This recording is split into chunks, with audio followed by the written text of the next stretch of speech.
Oh, hello. We are here, Isaac and I, yet again doing this thing where we're going to be talking about best QBs since 2000. And I am excited to dive into that topic. And we also are going to talk about a little bit of expansion talk. So before we get started, Isaac, how's your day going? We're recording this on a Sunday. You went fishing today? Oh yeah, definitely. Got out there and was ripping lips. So really excited. Really excited to get this thing going too. Yeah, for sure, for sure. And obviously, you guys are going to be seeing this tomorrow. Tomorrow being Monday, so we're recording this ahead of time, lining up schedules, and I would really appreciate it. And so would Isaac and everybody else involved here. John Whalen, he's dealing with some stuff not here, but we'd appreciate it if you like the video, like the podcast, followed us on Spotify, subscribed on YouTube, all that jazz. Just any sort of interaction with the channels. It really gains a bunch of traction for us where we get recommended to people, and anybody who likes college football will see it. So make sure you guys do that. So, Isaac, we're going to jump into this 24 team college football playoff talk. It's a lot more serious than some of the people that we were talking to earlier were taking it. There's real smoke, and I just have this stance that it could potentially ruin the sport. Do you have a lot of the same baseline concerns without diving too deep? Because we will. Yeah, I But I baseline concerns, do you worry about the sport? I am very worried. I think 2014 playoff is terrible for college football. Look, these things are not like March Madness. You're not going to see a miracle run from a 9-3 Michigan who obviously had extreme flaws last year and teams like of that nature. So I think that you're diluting the process, and I think that the 2014 playoff is just another money scheme for ESPN, and I don't think that it's going to be good for the sport. Yeah, I don't even know if you talk about ESPN, and it definitely could be. We'll see if they get all the rights, but like my thing is those first two rounds, I believe it would be the first two rounds of the playoffs. At least most of those games are going to be up for grabs as far as the media goes. So it could actually maybe open up a door for Fox, CBS, NBC to get involved there as far as TV rights go. But the fact that ESPN's been able to kind of, I mean, basically since the mid years of the BCS, they've been able to monopolize the BCS games and the championship and then eventually the playoff for now 20 years. I mean, I'm pretty sure the last national championship that was on Fox was 2007. Yeah, And then it's been on ESPN since. I mean, so that point definitely, definitely could be where we're heading. But I also feel like the availability to access that coaches are talking about, and I listened to Josh Pate talk about this, so I'm not trying to parrot his views on this or anything like that, but there is a good point to say that when the standard at this point at every single school is to make the playoff, why would coaches not be in favor of expanding the playoff, improving their chances of making it every single year? When that's the expectation that is put in place by these athletic departments, I feel like you could end up going down this rabbit hole where expansion is going to be supported by the coaches, and too many people are going to care about the coaches' opinions in this instance. Your thoughts on that? well, I mean, and also one thing that I was looking at is they're talking about the first round it's going to be a home game for the top, upper seeds 9 through 16, and then the teams who get a first round bye are also going to get a home game. So it kind of adds some incentive there for the first round buys as well. And I kind of thought to Yeah. myself, what if those teams that can't get past that first round bye, like Georgia, like Ohio State this past year, if they got a home game, we're talking about those games swinging a different way. But I mean, yes, it incentivizes coaches. They're obviously going to be in favor for it. But I mean, like Iowa in this year's bracket would have made the 2014 playoff. They might have won a Right. game in the first round, possibly. But like it's like those teams right there that yes, they'll make the playoffs almost every year. But I mean they're not going to really do anything. So It's so funny to me too when you talk about the expansion and you're talking about the bottom of the bracket in a 24 team hypothetical. Everybody, everybody complained all year last year about how the group of 5 should not have had 2 teams in. I actually am fine with it because I mean, I don't want to get down a rabbit hole, but the biggest reason I was fine with it is because I think top 5 conference champions is a pretty good rule. And if one of the power conferences, their champion is a team that's down, such as Duke was last year, I don't have a problem with an extra G5 team getting a shot because they're better than Duke. Like Tulane beat Duke last year. So I didn't have a problem with it, but a lot of people did. And when you have that type of problem where people are going to complain about the group of 5 coming in, but then that's on one side of their mouth, then on the other side of their mouth be like, you know what, a 24 team playoff would be cool. Why? You could potentially see, and we've seen years like this where let's say 2 teams from the American are just having special years. One of them beats the other, but they're still at the bottom of the rankings. They could be in. They could both be in, plus another group of 5 champion who also had a special year. There's been plenty of years where we've seen 3 or 4 group of 5 teams within the top 25 in the last 10 years. Plenty of years like that. So that's another point to think about. And when you're talking about the bottom of this, why? Why put these teams in? Because at best, you get a talented team who underperformed, went 9-3 when they had no business losing 3 losses, and they're not going to be punished for that. They're going to still be allowed access for that later in the year. It's kind of crazy to me because that's just not what the sport has ever been. Well, I'll say it's been this. important to lose games. I think that there's some give and take with this. If they're going, and this is just a hypothetical if, because, there is smoke here, but it's not a full-blown fire just yet. If they were to decide to bring a 24-team playoff in and expand this thing, I think there has to be give and take. If they're going to make it 24 teams, I think they need to get rid of the group of 5, group of 6 champions. They have to, because if you take those 2 champions, a lot of the times during the end of the season, we see a lot of group of 5 schools through that 25 to 20 spot. Like that's where most group of 5 champions live. So you're talking about a possibility of more than 2 group of 5 schools getting in. Because if you think about it, right. I think Navy, they finished in the top 25 last year. You also had JMU and who was Tulane that finished in the top 25 last year. I mean, you're talking about opening a can of worms with these group of 5s that have already kind of been opened and a lot of the college football community has voiced their opinion on. And you're talking about opening the whole thing. So yeah, that's just like I always try to remind people in the 12-team playoff, and I had this discussion about Notre Dame. I had the thought that Notre Dame being left out of the playoff, I was like, well, they're probably at the time I thought they're probably better than Miami now compared to when they play. But even if you wanted to factor in head-to-head very strongly, they're probably better than Alabama and Oklahoma too. So I get the frustration with being left out, but I also said be more prepared for your big games early. We all knew going into the season that your big games were early in the season. You shouldn't be upset if you got left out. And I would have said the same thing if Alabama would have been left out. Shouldn't have lost 3 games. Like, the importance of losing games in the regular season, especially games that you're not supposed to, that should matter. Just in 2024, when Alabama lost to Oklahoma and Vanderbilt, who both went 6-6, that should matter.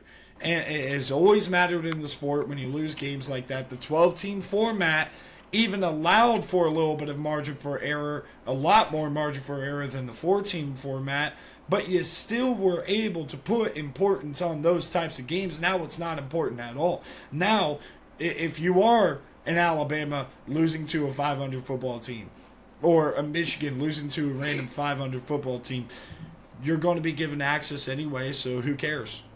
and this idea that like these upsets are great things, and it's what makes every single college football Saturday great, is when an upset happens. That's diminished significantly if you expand it to 24. I mean, and yeah, my final thing is, as a Tennessee fan, talking to other Tennessee fans on social media, we finished right outside the top 25. The number 26 Yeah. slot, almost crept in there. There was a lot of votes that saying that we should have still been in there. And if you ask the majority of Tennessee fans, I feel like they would not have want to see us in a playoff last year. Even when we Right. were in position to, and we were like 6-2 halfway, or 3/4 through the way of the season, we didn't want to see ourselves go to the playoffs because we knew that it was going to be a massacre. And you're talking about not only allowing these 9-3 schools in now, 8-4 schools could possibly creep in this thing. So, I mean, it kind of goes hand in hand with what you're saying, Bosch. It diminishes the thing about the sport that we love so much. At SEC football, we always pride ourselves on any given Saturday, anybody can win. Well, that no longer matters. So, I mean, Yeah, 100%. yeah, I don't agree with the 2014 playoff. I think it dilutes it way too much. So I'll just kind of like look at this, because why everybody's talking about this is just simply because there's a growing support for the 2014 playoff from the people that matter, the fans, you, me, and everybody else.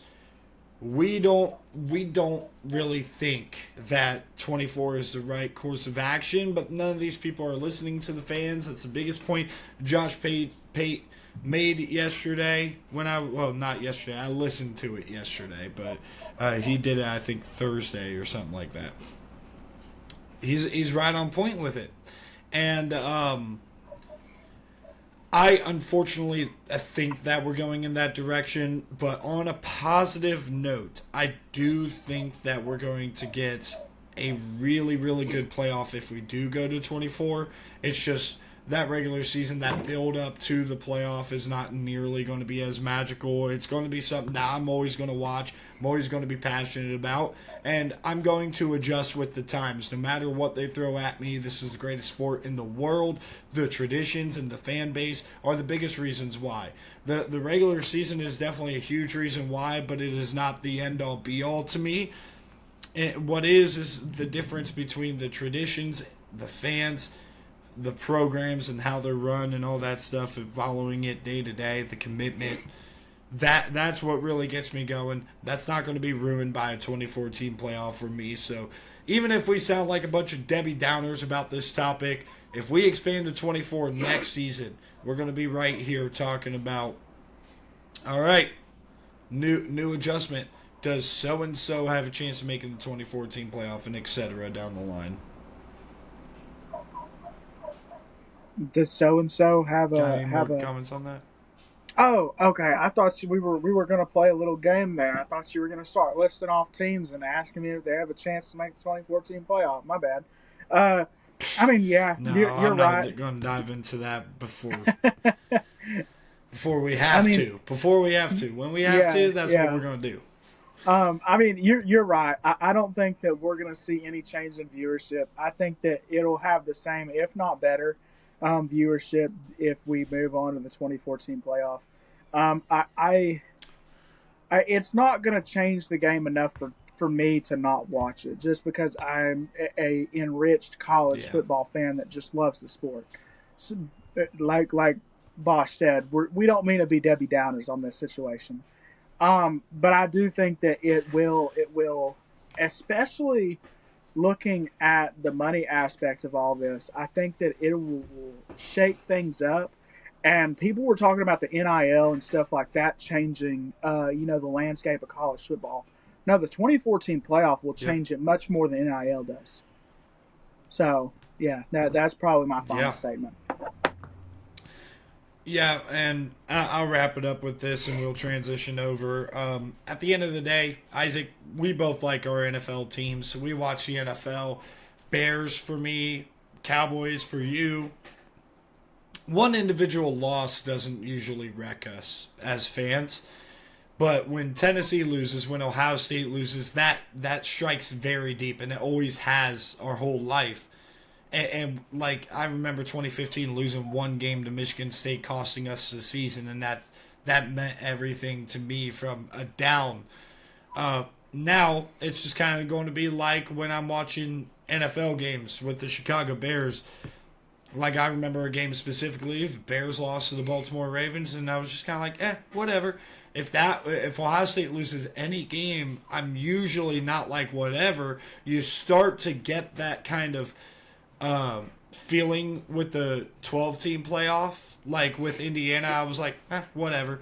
With Oregon in 24, I was like, whatever. But it's that feeling of like you lose a game and you just can just shake it off pretty easily because you know that everything's still in front of you.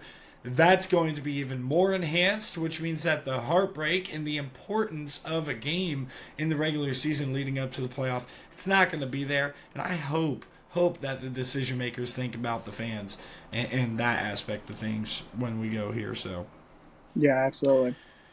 We're going to move this on. We're going to move this on to top quarterback since 2000.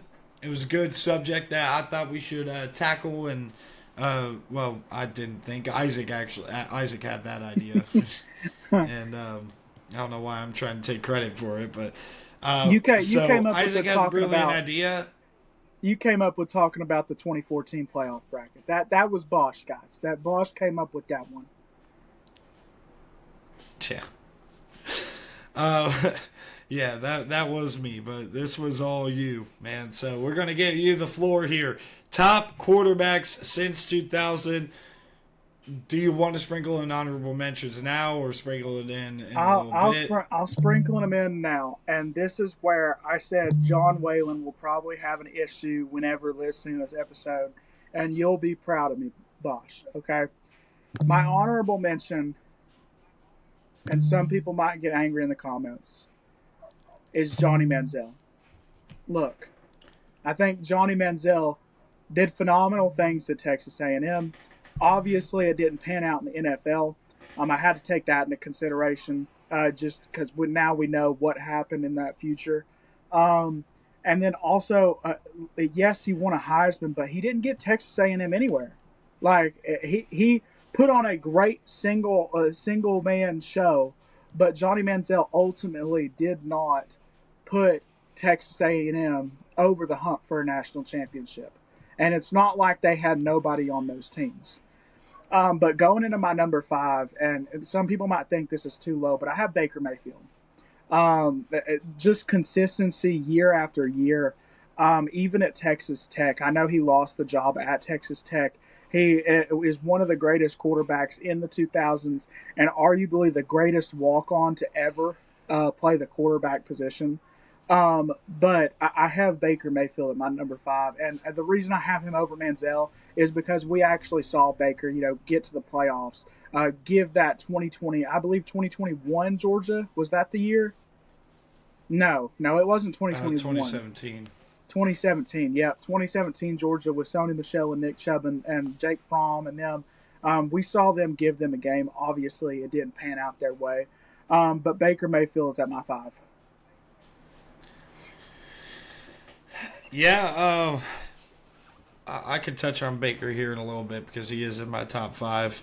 The Manziel point, I'm not even going to – he's a dishonorable mention for me. So that's – I'm if you want to know my history on that, you got to go back and listen to the whole podcast series or whatever. It was our hot takes episode. It was our hot takes episode. Yeah, that's what it was. Yep. So it was like our second episode that we did, and I came out firing on Johnny Manziel. I don't need to do it again. I don't. My thoughts are clear. It's out there, and I'll vocalize them in TikTok Live. So come join one of them if you follow one of us on TikTok. He's an honorable mention, man. He's an honorable mention. Come on, man. He has to be. No, my honorable mentions. I had three of them. I'll just go pretty quickly. Marcus Mariota, he had a great Heisman season, and he also was very good before that. I also had Carson Palmer there. He kind of introduced the Pete Carroll era into a powerhouse, and um, he was number one overall pick for a reason. He was fantastic at USC in his Heisman year. And then I also got Caleb Williams because what he was able to do coming in for Oklahoma, he had moments of magic then as a true freshman, and then immediately made USC a playoff contender. They were one game away if they had much of a defense. At any point when he was there, he showed the capability to do it.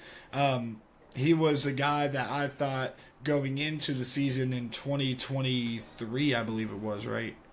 Yeah. 23. Okay. Going into that season, I thought he had the best chance to repeat since Tim Tebow. Obviously, he didn't repeat, but going into the season, I thought he had the best chance to do so, and his team just wasn't good enough around him. So those are my three honorable mentions. My number 5, Jameis Winston. His second year wasn't nearly as clean as it was. He definitely started to do the turnovers that he's a signature for in the NFL. But with that being said, his 2-year stretch at Florida State was really magical. He only lost one game as a starter, which was in the playoff to Oregon. He was outstanding, had a great team around him, and was, only reason why Jameis Winston kind of gets forgotten about is because of everything, all the noise around his Heisman season and a little bit of controversy and stuff like that. But he's become a likable character now. And I think when you look back at that season, as much as people did dislike him then, and I did dislike him then, he was really a dominant quarterback, really running that offense perfectly. He made Jimbo Fisher a national champion head coach. Can you believe it? I can't. So I got Jameis Winston at number 5. I mean, I believe it or not, I actually don't have Jameis Winston on my list. Wow. With my Wow. with my number 4, people are probably going to say this is too low as well, but I don't care. Is Vince Young from Texas? Arguably one of the best seasons we've seen from a quarterback. The longevity was kind of where I was playing with Vince Young. Obviously, it didn't pan out in the NFL, but still, stud quarterback. And I think Vince Young and a quarterback that I'm going to discuss later on this list kind of walked before people like Lamar Jackson could run. And I think that he Yeah. definitely changed the games for a lot of different quarterbacks in the future. Yeah. I get the Vince Young love. The longevity thing was a big thing for me because he really wasn't like a dominant player until later in the season, and he kind of put himself in that Heisman conversation in 2005, and he had the moment of the century when it comes to any sort of quarterback moment that you could possibly have, with Keith Jackson's final game calling that, and getting that corner and winning the championship for Texas against the USC team that was looked at as a potential dynasty, sharing a championship in '03, so considered back-to-back champions at that time, going for a three-peat. Very special moment for Vince Young, and definitely could have been an honorable mention for me over maybe Caleb Williams, but I had to throw him in there because go Bears. You're a Bears fan, Uh, yeah. my number, my number 4 is Baker Mayfield. I'm right there with you, and I had him a little higher because of the longevity. His 3 years at Oklahoma were really special. I thought that in the 2 games they lost their first year, Baker Mayfield still played well. And, going beyond that into 16 and 17, leading Oklahoma to the playoff, 16 is the year that he lost 2 games. 15 was his first year starting, and he led the team to the playoff. And 17, obviously, was his Heisman year, and he was magical. And I think the biggest thing that I like about Baker Mayfield then and what I like about him now is he's just got that chip on his shoulder. He's got that dog in him, and he's an accurate passer for sure, but he doesn't have the biggest arm. He's not the fastest guy in the world. Attributes wise, he's only 6 foot. Like, he doesn't really fit that mold. But having that dog in you, having that mentality in you, the killer mentality, I think that is what made Baker Mayfield so great. I have a lot of respect for him, and did have a lot of respect for him in college, even if I didn't necessarily like him. I thought he was a great player and deserves to be in the top 5. We both agree on that. I'm not going to argue semantics with that. I just think Baker Mayfield at 4 makes a lot of sense. Yeah, I think Baker, especially in college, was one of those cats that like you would love to have him on your team because, like you said, he's got that chip on his shoulder. He has that I don't care mentality. But he's one of those guys that you hated playing because you knew that he was going to throw at minimum for 300 yards. So that's for sure. At my number three, and I know we keep talking about the longevity thing, but we can't ignore this guy. We just can't. Arguably one of the best single seasons that we have ever seen from the quarterback position in Joe Burrow. I mean, if we want to talk, and we can, I know, whoa, we can talk about how he had Jamar Chase and Justin Jefferson. I get that. But no, I'm not going the direction you think I'm going. The dude threw for over 5,000 yards. I mean, the stat line that year was ridiculous. Arguably the best single season that we have ever seen from the quarterback position. The only reason that I don't have him at number 1 is because of the longevity. We only got to see one season of it. And I think it's a shame because if he did have, those seasons at Ohio State and he started, he could have possibly been number 1. But it's something. It's like a big what if Joe Burrow never transferred from Ohio State and won that job. What if? But I have Joe Burrow at my 3. I got Cam Newton at 3. I guess I could reveal my 2 right here. My 2's Joe Burrow, just so I could slot them well. Look, Cam Newton was great. There's a reason why he's number 3 this century. He's top 10 all time, but it was a single season. He didn't have a season before that. That was insane, and he had a lot of off-the-field stuff at Florida. Had to go the JUCO route, and we know what happened there, and he had the whole scam controversy. It's not even because of all of that. It's just simply because when you look at the quarterback position at that time, he was so ahead of his time that defenses didn't know how to defend him, and that's fair to say that is a credit to him. But I think it also inflated him a little bit to have him above a guy like Joe Burrow. Joe Burrow was the guy that was completely doubted, dealt with injury at Ohio State, which was the biggest reason why he didn't end up winning the battle with Dwayne Haskins. And Ryan Day talked about this very recently in an interview. Joe Burrow really could have won the job at Ohio State over Dwayne Haskins. Dwayne Haskins rewrote the record book within the Big Ten Conference for a single season in 2018. He goes to LSU. Their offense was a little bit sputtery, but a moment that stuck out to me was the Chick-fil-A Peach Bowl when they were playing UCF, and he threw a pick and got hammered. Just decked. And he literally wasn't the same player after that. He led them to victory after that point, and then he led them on a perfect season, 15-0, cigar in his mouth, all of that stuff, all the images. 60 touchdowns. You know, it got broken by Bailey Zappi, but I don't quite frankly care, okay? That's the best quarterback season we have ever seen. I don't care if it was Justin Jefferson and Jamar Chase. Somebody had to deliver them the ball. And it was the easiest call for me to say that Joe Burrow was going to be a franchise changer for the Cincinnati Bengals when he got drafted. It wasn't immediate, but second year, takes him right to the Super Bowl. That was so easy to see. Cam Newton, great in his own respect, had his dominance in the NFL. But ultimately, Joe Burrow is here to stay in the NFL, and what he did in 2019 was so special that I got to prop him up to this point. So I order them that way. I'm curious who you have too, if you ended up slotting Cam Newton there, or if he's going to be one. Is Bailey Zappi, is he still with the New England Patriots? He wasn't. He was actually on the Browns practice squad last year. Almost ended up playing. I have no idea where he's at now. Western Kentucky legend. I love it. Um, Yeah, no, yeah. at my number two, 62. I do have Cam Newton. And the reason Okay. why I have Cam Newton above Joe Burrow, I don't disagree with any of the points that you made, Bosch.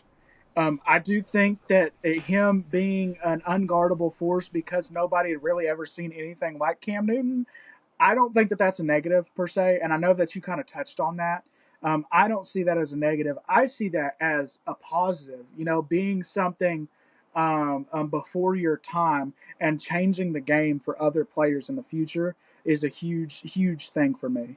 I will say the reason that I have Cam Newton above Joe Burrow is look at the two teams that they played on. Okay, I understand Joe Burrow had Jamar Chase, Justin Jefferson. He had pieces on that defense. Now they were young pieces. Don't get me wrong; they were still very early into their career, but he still had, some dogs on that defense. Cam Newton didn't have really a whole lot of anybody. Like he just didn't. Auburn had a better defense. Hold on, but who was Cam Newton's number one wide receiver? You have no clue. No clue. Cam Newton No idea. single-handedly carried that offense on his back and won a national championship for the University of Auburn. Single-handedly. There was nobody who was going to do that. It doesn't matter though. Yes, it It does. doesn't matter though. Yes, it does. I mean, it does matter. Like, obviously, I'm not saying that he's garbage and shouldn't be on this list. But when you talk about what Joe Burrow it did things that we're never going to be able to see again, more than likely, from a passer perspective. Put Joe Burrow on that team. Does he win a national championship? I don't know. That's such a Stop it. hypothetical. I Stop have no it. idea. He No. was so special. Stop it, Bosch. Stop it. You're lying. I mean, to the look, team. Justin Jefferson was a 2-star recruit. You could pretend like Joe Burrow maybe made Justin Jefferson. No. Okay, if you remember, what happened on that LSU team, the season before Joe Burrow started, what happened? I mean, 2017 they weren't very good. 2018 he was a starter all year. Oh gosh. I mean they were good. They were good. No, they weren't. No, they weren't. New Year's No, Six they Bowl. weren't. They made No, New they Year's weren't. Six Bowl. Hold on. If you go back and look at the LSU wide receiving core before Joe Burrow got there, they were quite literally, I don't want to say one of the worst, but up there in dropped passes, just like Georgia was in 2022 or in 2023. Now, In I'll say 17, this. yeah. I'll say this. Ed Ogeron, what did he do after that season? Particularly the wide receivers coach. Nothing. Jamar Chase I mean, they has sat, didn't and do Justin anything. Jefferson, they've sat down in multiple interviews and said that they ran on the jugs machine for hours and hours and hours. They were going to make sure that if the ball was catchable, they weren't going to drop it. So I think that we put, Justin Jefferson being a 2-star in high school too much on Joe Burrow. Joe Burrow didn't make Justin Jefferson Justin Jefferson. It was those hours after practice on the jugs machine. Okay, but the thing is with Joe Burrow is like when people try to write off the 2018 season, he was coming off of a hand surgery where he wasn't throwing the ball all off season, and they still took a shot on him because they were desperate. He had that dog mentality in him that I talked about with Baker Mayfield that Cam Newton wasn't necessarily missing, but it wasn't to the same level and the same type of impact, the same type of infectiousness that you had from Joe Burrow. Joe Burrow truly put together the best season we've ever had. Like, this is ridiculous to me that we're even having this argument. I get Cam Newton was great. There's a reason why he was my number 3. But as far as single seasons go, and both guys had single seasons, nobody can pass Joe Burrow for what he was able to do. I don't think I'm ever going to see it. Hold on. Ever. I'm not accepting that hand surgery bull crap argument of somebody wanting to take a shot on him. You want to talk about take a shot? Hold on. This man, Cam Newton, got out of Florida because he got in illegal trouble and he had never started a Division I FBS football game in his life. He waited till his senior year. He got to Auburn after JUCO. Never started a single FBS Division I football game in his life. Man went out there, balled out, and won Auburn, arguably a worser program than what LSU is, a national championship. With a worse offense. Maybe a worse offense around him, definitely a better defense for sure. Coaching staff was a wash because... Wow. On par. Joe Brady. There is Joe Brady. There is the Joe Brady impact. Yeah. Uh-huh. I'm still not going to concede this, though, because I just believe, like, with my own eyes, and granted, I was, there's a difference between being 9 years old and 18 years old and seeing this. I don't think I'm ever going to see quarterback play like that again. And I get the receivers that he had, but that guy was just always on the money, on point. There wasn't a single game where he wasn't. And every single big game, he stood up in a big way. Hold on.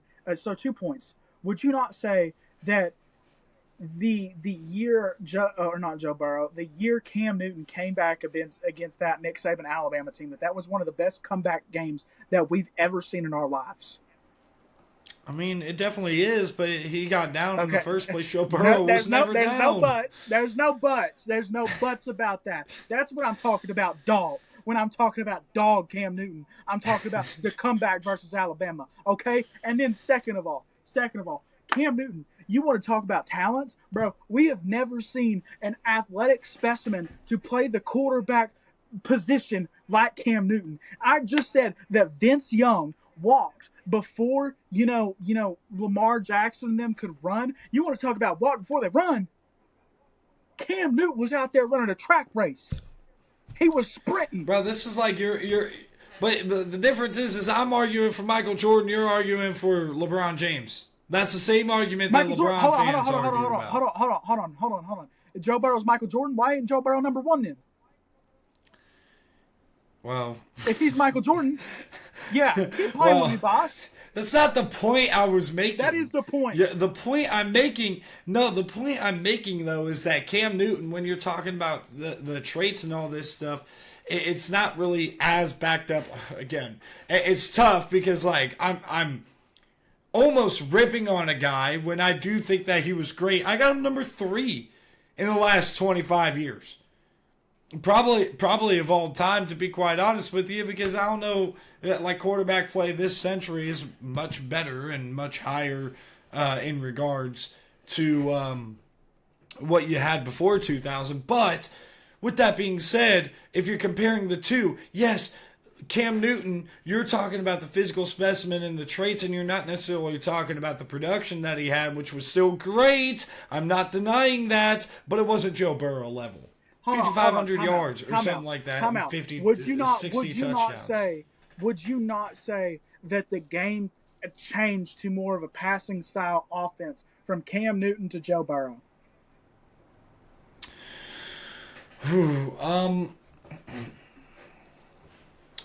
I mean, kind of, but not really. So, and what I mean by that is you started to see guys being able to put up gaudy numbers in the 2000s decade. And a guy like Cam Newton with his feet, you mentioned it, really the only guy from a national scene and national championship level type of stuff. The only couple of guys you saw was Pat White with the Rich Rod triple option, and that was a whole different thing. And then Vince Young. So when you're talking about it from a championship level, you definitely saw something different from Cam Newton that we're not used to seeing that. But nowadays, you're seeing it all the time. And guys like that, the physical specimens who can run around, end up really not doing much. Like, look at Taylor Green. Taylor Green is built like Cam Newton, but now he's a 6th-rounder. Joe Burrow's skill set, the dog mentality, his ability to throw the football, that's timeless. Hold on. And it's the best of all time. Taylon Green was a sixth rounder, not because of his Newton-like build. That wasn't it. That was the only thing that got him taken in the sixth round, okay? The reason that he got taken in the sixth round was because he played for Arkansas. You're being disingenuous right now, Bosch. Okay, but I mean, look at Arkansas and Auburn now, and like they're similar status of program now. And when you're talking about Taylon Green in that context, you put him on that Auburn team. Well, who's to say he wouldn't be able to do the same stuff? Taylon Green? Because if you go back before anybody knew how to defend that. Hold on. If you go back, first off, I think that Taylon Green would not replicate what Cam Newton did on that offense before everybody knew who to defend that. Strictly because of the IQ with Taylon Green, I feel like is not on par with what Cam Newton's was. Okay, fair. One of the most famous clips of Cam Newton was in the NFL whenever he was with the Carolina Panthers. It was the season that they made it to the Super Bowl. The linebacker, he yelled out an audible. Linebacker said, "Hey, it's a draw. It's a draw. I've been watching film." Cam Newton said, "You've been watching film, so have I. Watch this." Completely different play. It was a screen. I'm talking about IQ. Cam Newton was up there, bro. Let's not act like Cam Newton was on Taylon Green's level of IQ, because again, Bosch, that's being disingenuous. But and again, hold on, I want to say this: would Cam Newton be able to do the same thing today? Hold on, because I want to say this too. And Bosch, you're gonna be like, no, that's not at all what this is. I feel like you have Joe Burrow over Cam Newton because he was an Iowa State Buckeye before he was an LSU Tiger. Smile and shake your head. No chance. No, yeah. It's more. Yeah. It's more honestly like when I see him in the NFL. Like I like him a lot in the NFL more than I liked him in college. He didn't do anything for Ohio State. He competed his butt off. I like Joe Burrow. I think that he's a good character in sports, but ultimately he's not a Buckeye hero to me. He didn't do anything with us.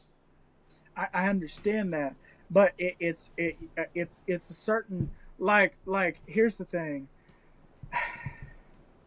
Whenever players leave Tennessee, and I feel like it's the same thing with Ohio State, you're depending on how you leave, you're still a Tennessee Vol for life. You know what I'm saying? You'll always be family, and I think it's the same way with Ohio State, unless you transfer to Michigan. You know what I'm saying? But I think that like there's certain levels to it where, yes, Joe Burrow put up one of the greatest single seasons we've ever seen, but you cannot deny the fact that Cam Newton, with an offense that only had one draft pick on it, keep that in mind, Bosch. This whole entire offense had one singular draft pick, and I'm not talking about first round. I'm talking about the entire draft. Okay, other than Cam Newton. He took them to a national championship and won at a university like Auburn, who is not SEC pedigree. I don't care who you are. Auburn, the majority of their national championships are claimed. They claim 3 new ones every year, bro. Like, I'm pretty sure they're going for the sweep. So, LSU kind of already had that winning culture set up there. He had Joe Brady. He had these weapons on offense. We can talk about the defense not being, LSU defense that we're used to seeing because they were a little bit softer. But come on, bro. They still had pieces on that defense. I'm pretty sure Derek Stingley was on that defense. Yes, he was a freshman. But at the same time, they had dogs on that defense. Like, come on now. We're being disingenuous, like I said here. I just think it was the best quarterback season of all time. And I'm not disagreeing I guess we're with going to have to agree to disagree on this. On who should be number 2. But I guess we're going to agree on number 1. We're going to agree on number 1, yeah. Go ahead, say it. You're good. Tim Tebow. Yep. Yeah. And as a Tennessee fan, I hate that man. I hate him to death. I don't like him. He's it was You don't like him? a bunch of convicts led by a Bible thumper. I can't stand him. I love him as a guy. I just hate him because he's a Florida Gator. Okay. But yeah. Okay, that's what I was about to say. Yeah, It's like I love him as a he's guy. a genuine dude though, because Yeah, post football yeah. he's still there, like doing his stuff. No, I love So Tim Tebow as a I like him a guy. lot as a person. I hated him as a kid, by the way. I did. I was laughing my butt off when he was crying during that 2009 SEC championship.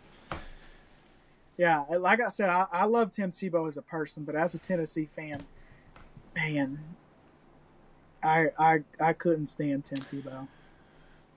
Yeah, but number one to me shouldn't be arguable because let's just look at this. 2006, they win the national championship, the impact that he had. 2007, Florida has problems, but the bright light is what Tim Tebow was able to do. 2008 leads him to another national championship, Heisman runner-up, probably should have won it twice. Like, I get Sam Bradford was great and all that, but that was the start of the Big 12 being soft. So I don't really care. He should have probably won the Heisman Trophy twice, and 2009 was a special season ended by the start of Nick Saban. Really, if you think about it, Tim Tebow was the reason why Nick Saban elevated Alabama. Yeah, I mean, It's kind of a wild statement. I whoa, don't need to whoa, go that whoa. crazy. It just clicked I in don't my need to go brain that what you crazy. said. I was like, whoa. I don't need Uh, to. I'm just Yeah, teasing. yeah. We're gonna Little clip bit. that I out, just went a little guys. too No, crazy I'm with just playing. Clip that Yeah, out. Clip that out, guys. Just yeah. kidding. No. Keep it in there. No, but yeah, Tim Tebow, like Heisman, two national championships, elevated Florida, with him and Urban Meyer. Like I said, I hate the team. I do like Tim Tebow a lot though. He's a great dude. Obviously didn't really pan out in the NFL like he wanted it to. I mean, he showed flashes in the pan, but never really worked out. We're gonna erase the him and Urban Meyer at the Jacksonville Jaguars from our brain from now on because that was terrible. But you can't really bash the guy's college career because he was absolutely dominant. And one of the things that a lot of people don't realize is like Tim Tebow wasn't this flashy, I'm going to throw the ball 50 yards kind of quarterback. The dude just played with Yeah. grit. And he honestly played like a tight end at the QB position. Like he was just going out there and just running through people as a QB, which is something that we hadn't really seen before until Tim Tebow started doing it. But yeah, I definitely have Tim Tebow as my number one. And the big thing too with Tim Tebow is the longevity argument is for sure there with him. He did it for 4 years. Even when he wasn't the starter his freshman year, he was so impactful to that team in the short yardage throughout that season. And yeah, I mean, I think that he was the closest and probably should have won two Heisman trophies. And I think us agreeing on that kind of shows that most people would consider Tim Tebow the best quarterback since 2000. Isaac, any closing thoughts before we get out of here? Honestly, I think Tim Tebow could be a nominee for the best quarterback of all time. But that's just me. All time. Yeah, I think that our lists were pretty similar, other than you having Jameis Winston and us flip flopping Cam Newton, which we obviously got into. But I don't think either one of them are bad lists. Like honestly, if you wanted to put Jameis Winston at 5, I could see it. I mean, obviously, I just don't. I'm not a big Jimbo Fisher guy. I just think that that year. I'm not either, which is a big reason why I have Jameis at 5. Yeah, I mean, like I said, if you put Jameis at 5, I wouldn't blame you. But I like Baker and Vince Young a little bit more. That's fair. That's fair. I think Vince Young I kind of overlooked a little bit. And a common trend with all of the guys that I mentioned today were they all ended up winning the Heisman. So I think that award means a lot. It doesn't mean everything because Johnny Manziel's overrated, but that's what I'm going to close it out with. All right. Well, that's a wrap for this episode. Like I said earlier, make sure you like, subscribe, follow over on Spotify. You can find Isaac if you look up Vols by 50 Network over on TikTok. And if you just search my name, or if you just look up Bash CFB on TikTok, you should be able to find us. You could potentially debate one of us on TikTok Live. Just make sure you follow us, and you'll see when we're in a box live somewhere, and you could have that debate with us. So make sure you do that. With that being said, we're out of here, Isaac. Oh, bye.